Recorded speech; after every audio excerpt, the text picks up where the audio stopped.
Hey everyone, so in this video I really want to talk about The Social Dilemma. It's a Netflix original documentary. If you haven't seen it, definitely do. And basically what the documentary is about is the negative consequences of the social media business models. They call it the attention economy.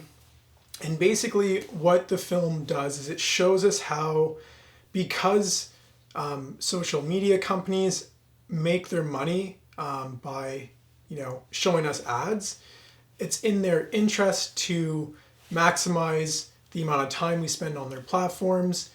And really what this ends up leading to is just severe consequences for our mental health, our cognitive abilities, and ultimately destabilizes society in the long run. And I mean, those are pretty severe consequences. And I mean, I'm not going to try and explain all of the details. That's what The Social Dilemma does really well. I just want to kind of focus on things that you can do to safeguard your mind. You safeguard your mental health, your cognitive abilities, because really, I mean, no one person can fix the entire thing. But focusing on what you can do to change how it affects you, and then maybe how you can help out some of your friends, is a really good place to start. Before I kind of get into like things you can do, I think it's important to just at least have a broad understanding of what's wrong with the business model. So for those that aren't familiar with the attention economy, that aren't familiar with the social dilemma, basically how companies like Facebook make money is advertisers pay Facebook to show us, the users, ads, right?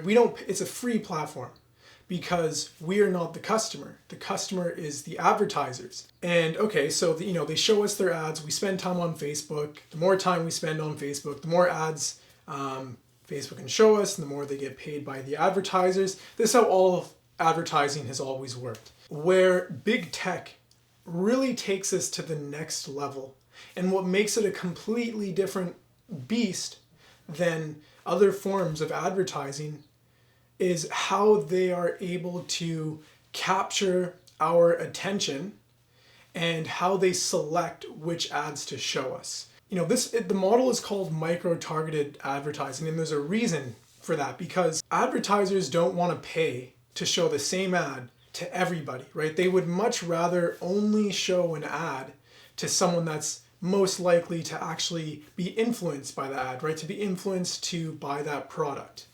And to be able to show relevant ads, you need to know a lot about the person you're trying to show an ad to. And the social media platforms have a crazy amount of information about us, right? When we're on the platform, they are tracking information about our usage, our behavior, our scrolling patterns. Every single action you take is carefully monitored and recorded. They know when people are lonely, they know when people are depressed, they know when people are looking at photos of your ex-romantic partners. They have more information about us than has ever been imagined in human history. It is unprecedented.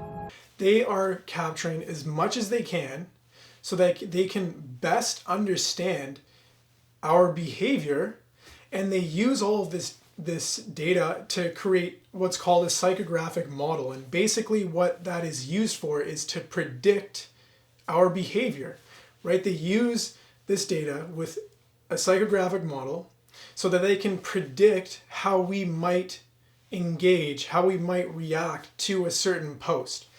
And I mean, pretty much this is like AI psychoanalysis better than any human could possibly do. Why this is so great for advertisers is because the social media platforms can pretty much guarantee that the advertisers' ads will only be shown to people that are most likely to engage with the ad. So basically, they're selling certainty that the ad will be used optimally, financially, and psychologically. The social media companies don't just use all of this data about us and the psychographic model to show us relevant ads. They have an incentive to keep us on the platform as long as possible, because the more time we spend on the platform, the more ads they can show us, and the more money they make. So they actually use all of this data against us to make us spend as much time on the platform. So pretty much the more addicted we are to Facebook, the more money Facebook makes. And so they're using these crazy, like, sophisticated artificial intelligence engines to reverse engineer our behavior and what maximizes our engagement, so that they can show us content that's going to keep us on there as long as possible. And I mean, it sounds crazy, right? Like, that is not at all how we want to be using social technologies, but that's just the reality of the business model. It has serious, serious consequences for our mental health, for our cognitive abilities, and of course, like I said, for society, right? No one can agree on the same set of facts because no one has the same set of facts, right? Everyone's newsfeed is completely unique to them. I mean, this is a really serious, messed up problem, and a lot of tech insiders. I'm not the only one saying this, right? There's a lot of tech insiders that say that these business models are ruining society. It literally is a point now where I think we have created tools that are ripping apart the social fabric of how society works. That is truly where we are. And it is a point in time where people need to hard break from some of these tools and the things that you rely on. The short-term dopamine-driven feedback loops that we have created are destroying how society works. With that said, right, the best thing that you can do is minimize the extent of manipulation, and minimize how these tools are affecting your own mind, your own psychology, your own behaviors. And there's a few things that I do that I think can really benefit everyone pretty much. And the first thing really is just having awareness of the problem, right? If we're not aware of the problem, if we're not aware that we are being manipulated to be addicted to the platform, we're not going to see a reason to change our relationship with social media, with our phone. So that's the first thing. And then, once you have this awareness, you can start to actually change your relationship with your phone, with the platforms. I think the biggest thing someone can do is change the way their phone is set up, right? Because our phones are the number one biggest distractor in our daily lives. No doubt. We have it on us all the time. It's notifying us all the time about all sorts of things. And this is not good for our brains, right? We're conditioning ourselves to just be completely distracted from whatever we're doing every few minutes because our phone buzzes and it's like, oh, look, I need to check out what this notification is about. Okay, so first thing is, change how your phone notifies you. Go into your phone settings and think about what kinds of things you feel is important to be notified about right away. And everything else that you don't think you need to be notified right away, just turn off. Like, don't even let that app notify you, because you can just go into the app later and check, right? So for example, I only allow like message related apps to notify me, right? Like if someone's trying to communicate with me, I don't mind being distracted in most circumstances. If someone tagged me in a photo on Instagram or I got a spam email, I don't care. Like I can check that stuff when I go into the app, right? Like it's not something I need to be aware of right away, and it's not something that is important enough to distract and train my brain to be distracted all the time. All right, so the second thing is your apps, right? Like you can just delete all social media apps off of your phone. You don't have to delete your account. You can still go and check, Instagram or whatever through a browser on your phone or on your computer. And just not having the app makes it, a little bit harder to spend so much time on the platform. And And so that's what I do. Another thing you can do is setting up your home screen. So on my phone, the home screen is completely empty. There's no apps in there except for the bottom sidebar, which is 4 apps that I really like. And so when I open my phone, my attention isn't drawn to all these different apps with notification symbols. It's just a blank screen. I have space to think, and then when I want to do something, I swipe down to pull up the search bar, and then I just type in the app that I want to open, right? And this forces me to be more intentional about my phone usage, because these things are designed to be used very compulsively. And so by forcing myself to think about what am I actually doing and then type it in, I'm steering myself more towards intentional behavior and away from compulsive behavior. All right, so another thing is grayscale. I have my phone set up so that when I hit the home button 3 times, it switches everything to grayscale. And when everything's black and white, it's not as engaging, it's not as exciting. Your phone just feels way more boring, and it just helps to spend less time on the phone. It's a quick, easy one. You hit your home screen 3 times, it goes to grayscale. Okay, so the last one about your phone is the physical location, because it's not enough to just have your notifications turned off or your phone turned off. If it's near you, it's distracting you. Basically, there was a study done that determined that even though someone's phone is off, if it's near them, it's distracting them, even if they're consciously trying to ignore it. And what they found out is that if the phone was in a different room, it didn't affect their attention as much. So as soon as I found that out, I just started leaving my phone in a different room, right? Like, leave it as far away from you as possible if you don't need it. So another thing, not necessarily related to phone usage and setup, is delayed content consumption.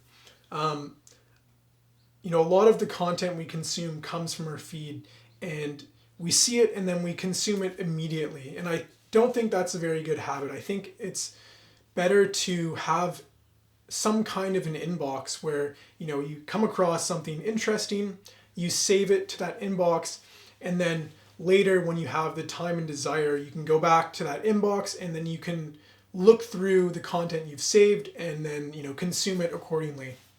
I use a number of different apps for this. I use Instapaper for articles, so when I come across an interesting article, I save it to Instapaper, and I don't think about it anymore until I feel like reading some articles. For anything else that's not an article, I use Raindrop and Notion.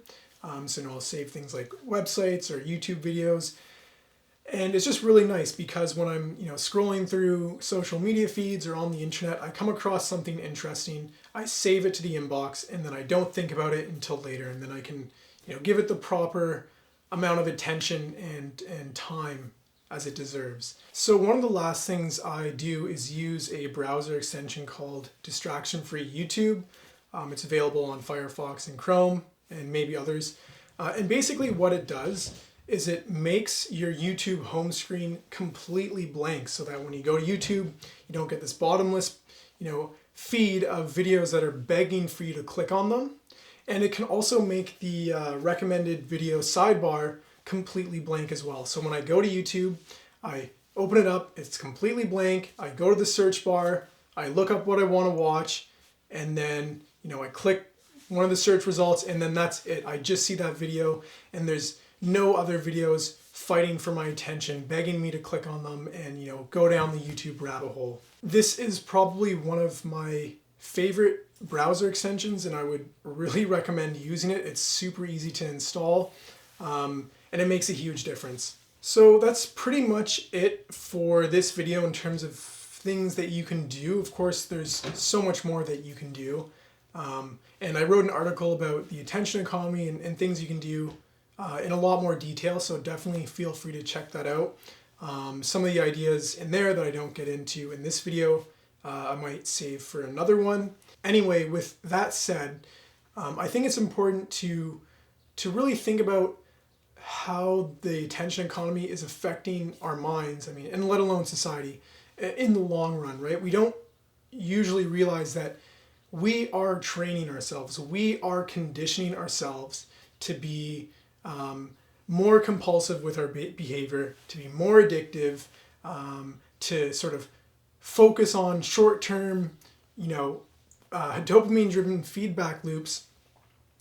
And in the long run, these short, slight changes to our behavior accumulate to very serious effects. I mean, just imagine if for 20 years, you're using social media the same way you do every day right now, right? You're checking it 100 times a day. You can't focus on anything for more than 20 seconds. I mean, what kind of person are you going to become in 20 years if that's how you act every single day?